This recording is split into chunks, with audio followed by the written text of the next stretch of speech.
Good day everyone, welcome to my channel. So in this tutorial video guys, we will create a program that will convert the given inches into centimeter value in TypeScript programming language. Before we start, I would like to say thank you so much to all my viewers, silent viewers, and supporters in my channel. Thank you for watching my videos. If you are new with my channel and then you like this video, please hit the like button. Don't forget to share and please support my channel guys by clicking the subscribe button. Let's begin. I will put a link in the video description guys where you can download the complete source code of our tutorial video for today.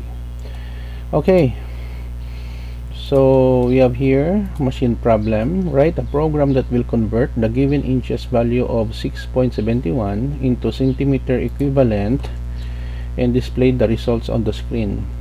So we have your couple of comments here, and then I declare a variable var inches, and then we put a value of 6.71.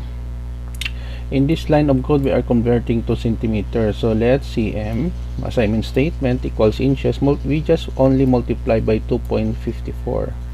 so to have a decimal places, we have here let to underscore decimal cm to fix to decimal. Console log title of our program inches to centimeter in TypeScript.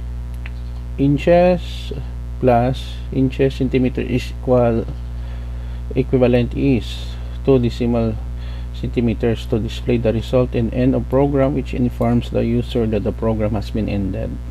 As I said earlier guys, I will put a link in the video description where you can download the complete source code in my two websites for free. Okay, let us go to our editor. Let us open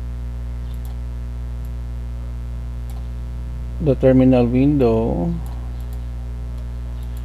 We select new terminal. Okay, let us compile tsc inches underscore cm.ts. Let us wait for a while the compilation process took place.